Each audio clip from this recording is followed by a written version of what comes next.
Okay, listeners, we're back, and as I promised, we have Mark Bolton in the studio with us today. And Mark is from the Pine Rivers Neighbourhood Centre in Community Development. So, good morning, Mark, and welcome into the studio. Yeah, hello, Rosemary. How are you? Very, very good, and it's lovely to see you. I believe you're a bit of a radio man yourself, back there somewhere. Yeah, a long time. So if I muck up, no, you're not gonna muck up at all. Mark, we've got a bit of a problem here with growing poverty. Yeah. Talk to us a little bit about that.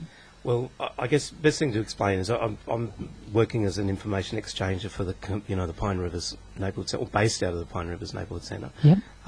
But I work for the Moreton Bay Community Consortium. That's right. And so this isn't just a problem that's happening just in Pine Rivers. No. It's happening in a wide area.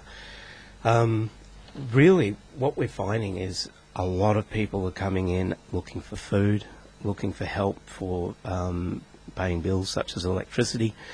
The food is probably the main problem, I think, at the moment that we're dealing with. And I was discussing this with my colleague, or the woman that runs it for the Pine Rivers Neighbourhood Centre and the Pine Rivers Care Centre, or Care Network.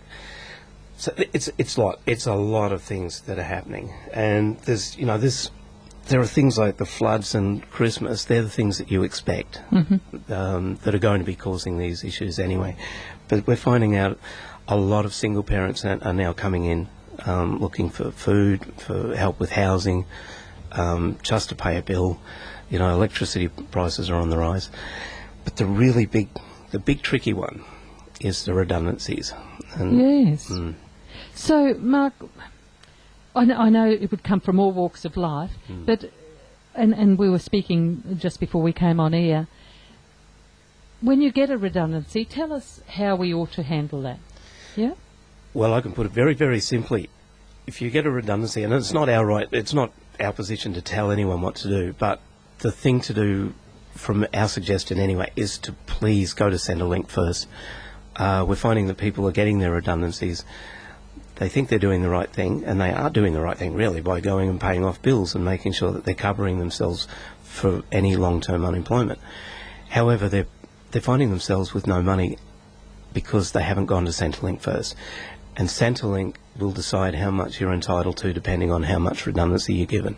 And, of course, that also is holiday pay as well. You don't have to be given redundancy. So we're finding people who've probably never been unemployed before are coming and asking for food. They can't afford to feed their families. Yeah. And this is something that we're just noticing anecdotally. It's not something that we keep a lot of stats and figures about, but it is it's enough to talk about as a growing problem.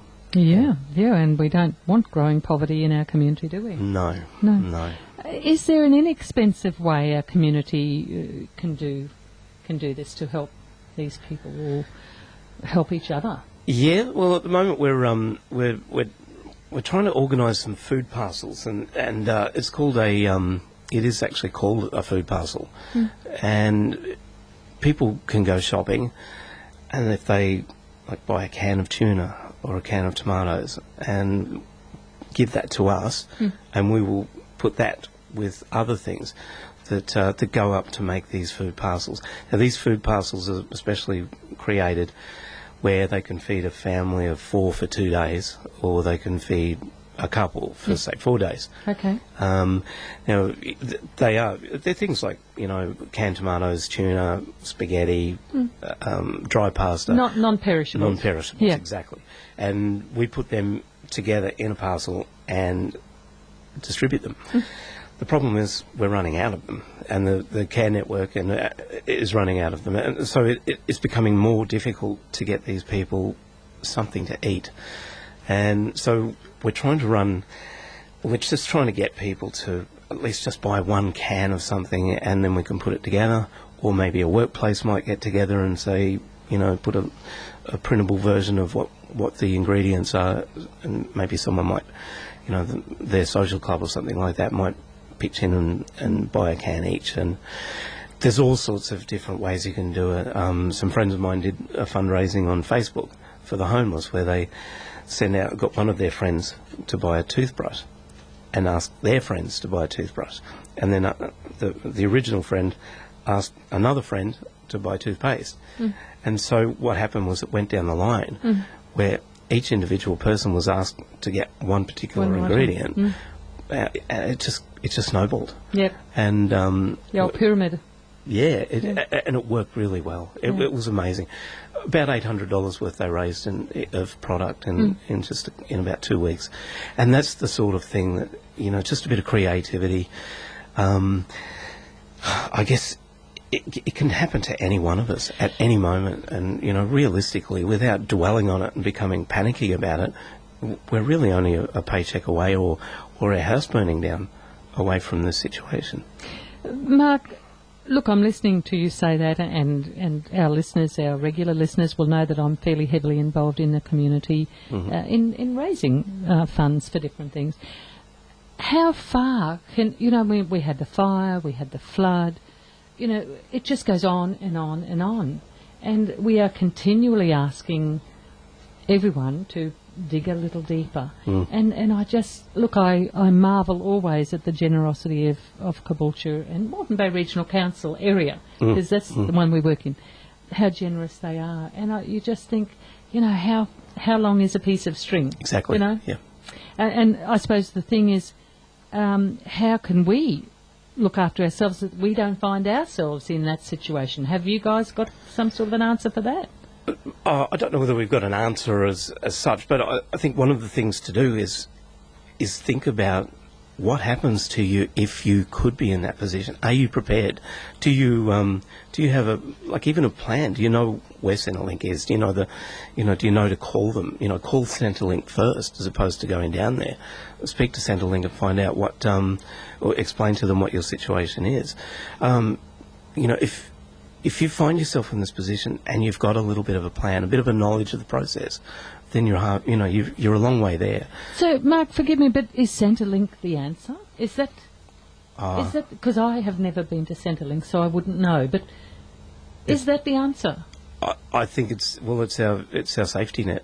Okay. And well, apart from the community, I mean, the community is a great safety net, and there are, like you say, there's a lot of people out there who help.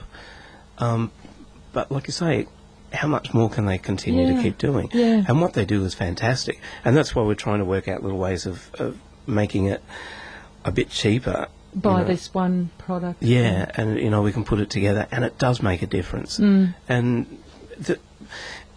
it's just amazing, the generosity of people. I'm astounded. And, you know, I've only been in this industry for 6 or 8 months, and I can't begin to tell you how many times I've looked at something and just shed a little tear. You know, it's just the kindness of people. Yes, the absolute and utter generosity. You know, the truckloads of goods that went from here to Bundaberg, you know, in the floods was amazing. And the stuff that was in there was fantastic. There was no furniture because there was no good putting furniture there because the people didn't have houses to put in. But there was the food and the clothing and the medical needs. Just, you know, the thought that went into packing those trucks was amazing. And basically what we need is a truck there at the, you know, the Moreton Bay Consortium, Community Consortium. We need a truckload there almost, don't we? I think food's a great. It's a really important thing to have. I mean, clothes are great too. But if we can start to get, you know, just some cans of food delivered to us, and we can put these packages together. Now, there's on the website I've put a standard food parcel list on it. Yeah. What is that website, Mark? It's the Pine Rivers Neighbourhood Centre one. So it's www.prnc.org.au. Okay. And if the user clicks on news and events, and on the left-hand side there's standard food parcel. Okay. And it'll explain a couple of the ideas that I've suggested that you know, people might be able to do. And I've also asked if anybody's got any suggestions of other ways that we could, you know, get some food, then that'd be great too, because I'm willing to take suggestions, and so is everybody. Yep. And I've left an email address for someone to contact if they've got any ideas. Lovely. I'll just mention that again. I have said it previously It's www.p for Peter, or well, let's say it, P for Pine, R for Rivers, N for Neighbourhood, and C for Centre. Yes. .org.au. So that's PRNC. And just go then to news and events, and you'll see what Mark is talking about. Yeah. We wish that we didn't have this situation in our community, but it's there, and it's growing, and that's the sad part. It's that, again, I don't want people to feel stressed or agonising over the possibility. No. There's no point really, because you can't change it. You can only deal with the things you can control. But having some idea of what to do is, is a start. Yes, it is. Yeah. And Mark, I think in your email to us, you said that who are the sorts of people that are affected. Everybody. Everyone. Everybody's capable of being in this situation. Well, capable is not the right word, but everyone's potentially in this position. All right. Well, just let's pretend you and I are both in well-paid jobs, and life is going on quite nicely for us. When that's happening, you don't look too far ahead. You're happy in the moment. What can we do to just, if we become redundant in a year's time, what could we have done in that lead up to that year that might make it a bit different for us? Well, again, the only thing I can really suggest is be prepared, know what to do. Have a look around. Have a look at the Centrelink site. I've put links on our website to do with that. If people want to have a little look around, they can. Yeah. I think just not taking it for granted, not taking a job for granted, not taking your paycheck for granted, and if you get a redundancy, not seeing that as a bonus. It is a payment to help you get through until you find the next work, or until you're entitled to benefits from Centrelink. And once you've spent that money, and Centrelink sees that by its calculations that you're not entitled to any government benefits, then there's nothing that I know of that Centrelink can do. And I don't personally blame Centrelink for it. It's just the system that they've got to work with. Well, it's the taxpayer's dollar, isn't it? Yeah. And they've got to dish it out in the right manner. So, okay, during this year that we're working in our well-paid jobs, and would we not just sort of put a little bit aside for a rainy day? I mean, that was an old cliche, but I think it works. So, because we don't know that our jobs are there forever, and we've got to be prepared. So, sort of pay a little bit more off your mortgage each week, so that you're not feeling it, and put a little bit of money aside so that it's there for that bleak day that you might need it. I don't know, Mark. I'm just throwing things up in the air. Well, I think it's great. Personally, I'm the worst money manager that anyone would ever want to meet. But I think there's, the economists do say, if you've got some money, put it towards the credit card or put it towards the mortgage.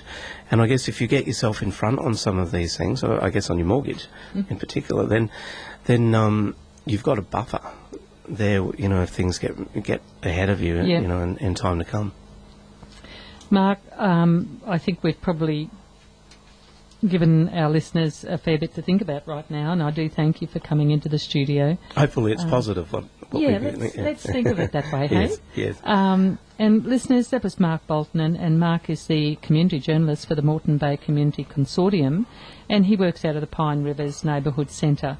I've given you that www dot address with prnc.org.au if you'd like to assist there. And these food packs are basically meal packs, a couple of days for a family, or say 4 days for a couple.